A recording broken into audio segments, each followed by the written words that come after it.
you got to get employment. You can't just be living off your daughter's Social Security. But you need to start working because you're living off of your daughter's income. That's not right. And that's not intentional. 2020 CR 12248, State of Texas versus Tracy Gomez.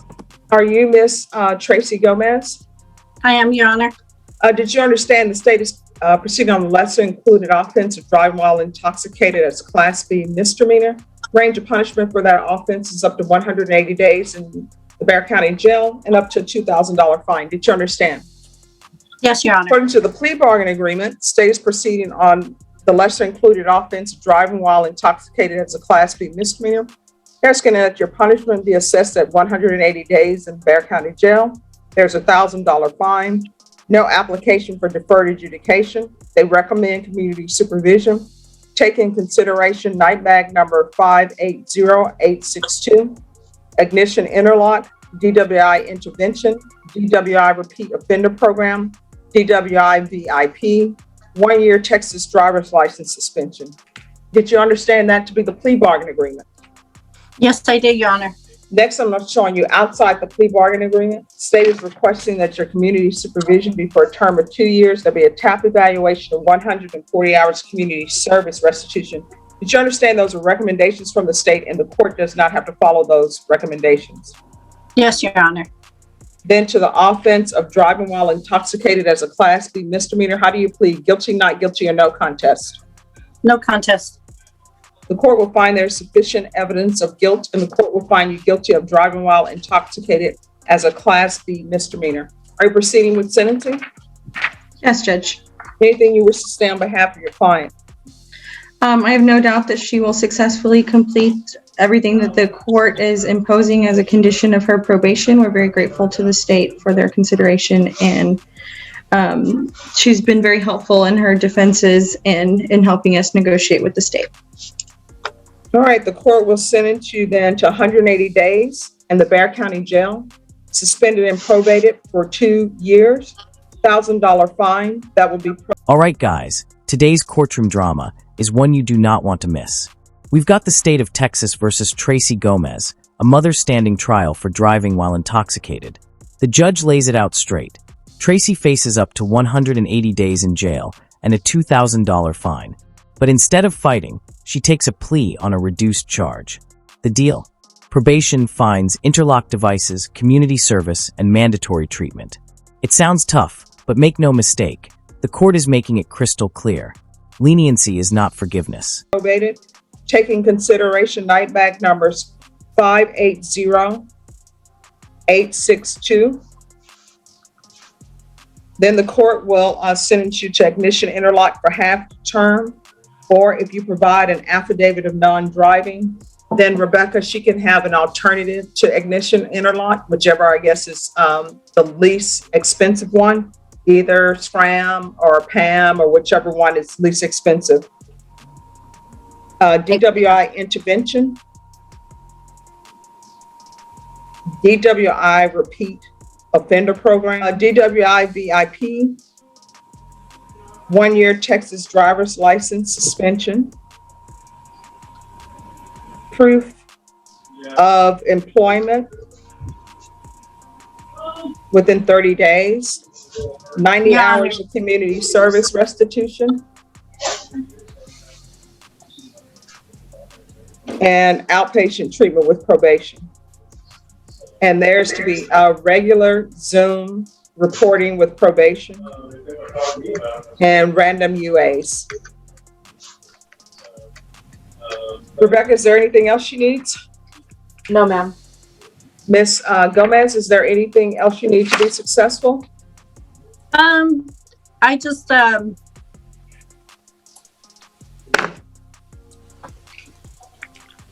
feel bad that I'm here today. I'm sorry. I'm getting nervous and stuff. There's no need to be nervous here. I understand, Judge. It's just I feel guilty because I'm a single parent to my daughter that has special needs, and I would never do anything like that again.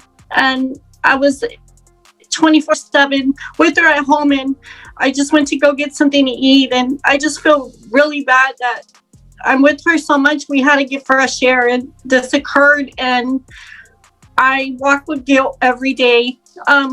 My first DWI was because my mother died, and I tried to kill myself a long time ago. That was 10 years ago. I never thought I would be in front of you or any judge for a situation like this. From the start, the court isn't here to play games. Tracy pleads no contest, and boom, the judge finds her guilty. Sentencing drops hard. Probation for 2 years, 180 days suspended, $1,000 fine, mandatory ignition interlock, DWI programs, and a 1-year license suspension. Tracy tries to present herself as remorseful, blaming stress, life circumstances, and being a single mom. But here's the thing. When you're standing in front of a judge, excuses won't save you. The court is only interested in accountability, not stories meant to soften the blow. Especially when my child's involved. I have learned, but I'm upset. I'm disappointed in myself, and I barely got a job. I started working a few months ago. I was, like I said, I was a 24/7 parent with a little girl with Down syndrome, and I'm blessed that the ADA gave me a chance, and as you as well. Thank you. You're welcome. And Ms. Gomez, life is all about learning lessons. If you make a mistake, you learn from it, you don't repeat it. Yes, ma'am. That's all any of us can do, because life is a journey, and it truly is a journey. And it's a journey where you're constantly learning. Yes, ma'am. So just take this as a lesson learned, and it won't happen anymore, okay? Yes, ma'am. Thank you so much. All right, make sure you stay in contact with your probation officer. If there are any issues, contact probation. I have a question. Yes. I've been reporting every week. I've never missed reporting every week. Do I continue to do that, or can I go monthly? Probation will tell you what the conditions are. Okay. All right. Thank you All so right. much. You're welcome. Gomez. All right. Good morning, Judge. Good morning. All right. So here's my question. And this was my concern. How are you financially supporting yourself? I get Social Security for my daughter. Well, I mean, that's support for her specifically. That's not supposed to be for Because you using. It covers, like, because we get Section 8 and we get food stamps, and that's how I've been living from her for the past 8 years. She's going to be 9, so I've been a full-time parent since then. I have little jobs here and there, but it's been difficult. Sometimes I can't hold them. I have too many appointments for her. What appointments do you have for her? As well. What appointments do you have for her? For her, we're supposed to be back on PT, OT. This is where the case gets deeper. Tracy breaks down, admitting guilt and regret, talking about her daughter with Down syndrome and how she never meant for this to happen. She even recalls her first DWI from a decade ago, tied to her mother's death. It's emotional, no doubt, but the judge stays grounded because tears don't erase actions. The courtroom doesn't hand out sympathy passes. You can feel the tension, a mother torn between caring for her daughter and facing the reality of her reckless decisions. We have physical therapy. I'm supposed to give her in behavioral. I haven't done it because it's just so much. And then plus I've been feeling sick myself when we came last time, I had the mask on my neck still. And I'm supposed to see a doctor coming up this February. When is she going to school? She does go to school. All right. So why don't you have a job while she's at school? Because if she gets sick, and especially during this COVID time, I lost a job because of that. I had a job last year and I lost it because we had to stay home for 14 days. She has a real immune system. She's Down syndrome. So Well, here's the thing. I understand your issues. I understand the situation. I understand that you want to care for your daughter. But I also understand that your sole source of support financially is not supposed to be your daughter's Social Security. You're going to have to get a job. And if you get a job and you lose a job, then you get the job and you lose the job for your daughter. But you need to start working because you're living off of your daughter's income. That's not right. And that's not intentional either, Your Honor. Well, I mean, you're going to have to correct that. You're going to have to get a job. And honestly, when you go in for a job interview, you need to inform them up front that my daughter's special needs, I may have to leave sometime. And normally employers will allow that. If you provide proof, you just can't say, well, I'm leaving because of this. I mean, there are plenty of times people in this court have emergencies with their children. And honestly, there are times in this court where the staff will tell me, my child has a soccer game. Can I leave early? I'm like, yes, you can. Go cheer on your child at the long soccer game. Because how long do those games last? Because I think with children now, they do something silly where you have like. Then comes the hammer. The judge asks a hard question. How are you supporting yourself financially? Tracy admits she's been living off her daughter's Social Security benefits for nearly 9 years. And that right there flips the courtroom energy. The judge doesn't hold back, calling it out as wrong, unfair, and unsustainable. She tells Tracy point blank, you need to get a job. The court makes it brutally clear. Your child's benefits are for her, not for you to survive on. Living off your daughter isn't an option anymore. 4 games in one day or something? Like tournaments. Yes. So you got to get employment. You can't just be living off your daughter's Social Security. It's not a plan that I wanted. It's very difficult. Like, I do it by myself. I don't mean to be upset, but I mean, if she gets sick, I'm able to go get her or be there for her. Here's the thing. If you're at work and your daughter gets sick, you tell your employer, I just got a notice, my daughter's sick, I'm going to have to leave. And when you leave to go get your daughter, if they fire you, then who knows? Maybe you can get a civil attorney, maybe not. Maybe the civil attorney will tell you, yeah, you don't have a case. This is Texas.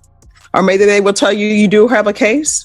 But if you lose your job, you lose your job. You can't depend on your child's check that's supposed to be for her specifically to financially support you. I mean, you tell me you're on Section 8, which means that the rent or whatever you're paying is much less than other people who are not. Then, so you're using your daughter's income for your housing, you're using her income for food, you're using her income for clothes, you're using her income for gas. If you're putting gas in your vehicle, if you have a vehicle, you're using her income for your car note. If you have a car note, you're using her income for your utilities. She is financially supporting you. And what I can tell you is, there was a time, I think it was, I'm aging myself again, I want to say it's Jerry Coogan, who was a child actor in, I don't know, like the 40s or whatever time he was. And he ended up broke. And you know why he ended up broke? Because his parents were living off him and he was the sole supporter for his family. Your daughter should not be the sole source of financial support for you. So you're going to have to get a job, and I'm requiring you to get a job. And if you end up getting fired from that job, then you get fired from that job and you're going to search for another one, because your sole source of income should not be your daughter. At this point, the judge gives a raw life lesson. She compares Tracy's situation to child stars whose parents drain their money. The message? Your daughter isn't here to support you. Harsh, yes, but absolutely necessary. Tracy tries to argue she's been applying for jobs, struggling with her daughter's health needs, but the judge won't budge. Because here's the reality. Excuses don't pay rent. Excuses don't put food on the table. And excuses definitely don't convince a courtroom that you're turning your life around. The judge demands responsibility, not excuses. You understand? How old is your daughter? She's 8 years old. And the fact that you're using her money specifically for you to live off on, guess what? It's like your daughter is going to work to support you. It's not like that, Judge Boyd. I had a job before. I lost a job. I tried to get a job again. Mm-hmm. When you do call centers or try to work from home, I'm trying. I have looked for jobs. I have put Indeed. I put everywhere so I can work from home. What makes you think, and sorry, no disrespect, but what makes you think that I want to live off of $800 and something a month when my car note is barely is covering that and my rent. It is exhausting, and trying to be there mentally and physically for my daughter and all her appointments. I have put that on hold, which I'm not supposed to. But with COVID and everything else, and her low immune system has just been a headache for me. I do this alone. I don't ask anybody for help. I don't ask for any extra. Is that father alive? No, not alive. He's not around. He said he didn't want a retarded daughter. All right, so here's the thing, and this is what I try to tell everybody. We choose our partners in life. We decide to have children, and we choose the partner that we're going to have a child with, usually, normally. So you chose him. And guess what? I'm not your civil attorney, but you walk straight over to civil court and you file documents to have him put on child support. And he has not paid. Well, then you need to go do an enforcement, and you need to get an attorney to do that. But I want you to hear me clearly. I understand your issues. I do. But it doesn't change the fact that you are living off of your child. You're living off of her income. You need to get a job. That's the way it's, you got to get a job. That's the way it has to be, because you can't live off your daughter's income. Your daughter, even though she's getting Social Security, it's as though your daughter is working. You are not working, and you're living off of her. You're living off of her. And honestly, you're living off of taxpayers, because you're in Section 8. How much is your? And then the truth really cuts deep. The judge points out the obvious. Every dollar of Tracy's rent, food, gas, and utilities is being paid through her daughter's benefits and taxpayer money. It's a brutal breakdown, but one that leaves no wiggle room. Tracy insists she doesn't want to live off $800 a month, but the judge fires back. Want doesn't matter, actions do. The bigger picture? The court isn't just punishing drunk driving. It's calling out a lifestyle of dependence and forcing her to stand on her own 2 feet. Rent. $138 is going up. Okay, so it's $138. How much should it really be, though? I've had people come before me, their rent is $27 when it really should be $1,500. Everybody else in here, and not everybody, because I don't know everybody's situation, but I know everyone who is in the well of the court, they're not paying $138. I would love to pay $138 for our place. I would be living like a queen, traveling every single day, because it's only $138. So here's the thing. You have got to get a job. End of story. You can't live off your child. And if there's a call center you can work for, then work for it. If you can work at McDonald's, then work at McDonald's. But I am not going to allow you to live off your daughter. And you're here for a driving while intoxicated case that was reduced to a misdemeanor. So the fact that you had alcohol, guess what? Your daughter paid for you to have alcohol. And I know your daughter's not drinking. So you took part of her Social Security money to pay for alcohol. I didn't pay to use alcohol. Did somebody buy you that drink? Yes, ma'am. It was my birthday time. Who bought you the drink? My friend vouched. All right, so you're out drinking, enjoying your life. And was your daughter with you when you were drinking? Yes, ma'am. It was just a dinner. So there we are. But you're going to get a job. Everybody in here is required to have employment. You cannot continue to live off your daughter. And you need to stay in touch with probation, because I'm not even asking you to pay your fees. And it shows here that you have a net income of $540. That means that something needs to be cut out. I don't know if it's the cable TV. I don't know if you have cable, but you need to get a job. End of story. It's my car. All right, you need to get a job. All right. So she's going to be required to get employment. And when is my probation end? You're going to get employment. And here's the thing. If your probation needs to be extended, it will be, but you're getting employment before you leave this court. Part of completing probation successfully is having employment. Now, if you don't want to be on probation, if you want to, you can find someone who you trust to take care of your daughter, and we can send you to the Bexar County Jail, and you can do your time at the jail. But you will have employment in this court. Otherwise, a motion to revoke is going. By now, Tracy is cornered. The judge tells her flat out, get employment, or face 180 days in jail. No more delays, no more emotional explanations. It's work or jail, period. And here's the kicker. Tracy won't even be allowed to work in sensitive fields like home health care or with minors. The judge sets a deadline, February 1st. If she's not employed, the court revokes probation and she goes straight to jail. It's not a suggestion, it's an order. That's the kind of iron fist justice this courtroom is built on. I'm going to be filed, and you could potentially be at the Bexar County Jail for 180 days. It's completely up to you, but I require everyone to have employment.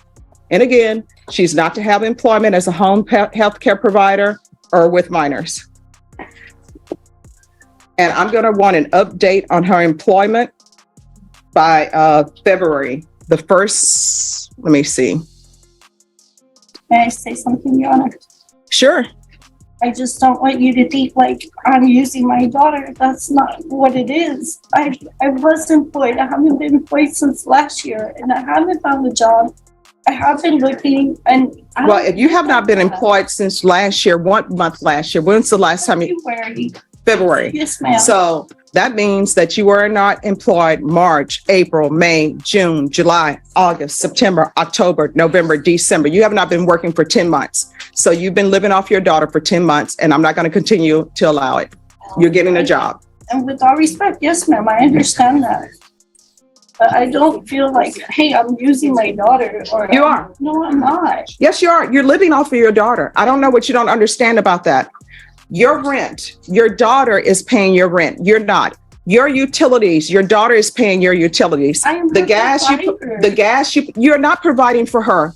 The government is providing for her through her I SSI. am her caretaker. I take care of her. You're not doing a good job because you are living off of her. How am I not doing a good job? You're living off your daughter financially. Here's the thing. If SSI were not to give your daughter any money, if you didn't have your daughter, you would not be getting Section 8 housing. You would not be living at the place you're living for $138. And it's probably, how many bedrooms is it? It's two. It's 2 bedrooms. How many bathrooms is it? Two. All right. It's 2 bedroom, 2 bathroom. I can tell you right now, I know without even looking at your place, that place is more than $138. And the reason why you're getting it for $138 is because of your daughter. So the taxpayers are picking up the tab on what you really should be paying for that. So you can thank your daughter for that. The utilities, if you have to pay utilities, your daughter is paying that, not you. The gas you put in your car, your daughter is paying that, not you. The groceries on your table, you say you get food stamps, the taxpayers are paying that. And anything extra that's not covered for food stamps, your daughter is paying that. So yes, you are living off of your daughter. You're not bringing anything financially to the table. And I'm going to say it for the last time. You are getting employment. You will have employment by February 2nd. If you do not, a motion to revoke will be filed. And you could be looking at 180 days in the Bexar County Jail. In the final moments, Tracy tries one last time to plead her case. She swears she's not using her daughter, that she's been trying to find work, that she's overwhelmed. But the judge isn't buying it. She dismantles every excuse, reminding Tracy that without her daughter's benefits, she'd have nothing. No home, no support, no stability. The warning is crystal clear. Get a job or get locked up. End of story. The courtroom doesn't bend for tears, it bends for accountability. And in this case, accountability is exactly what Tracy Gomez is forced to face.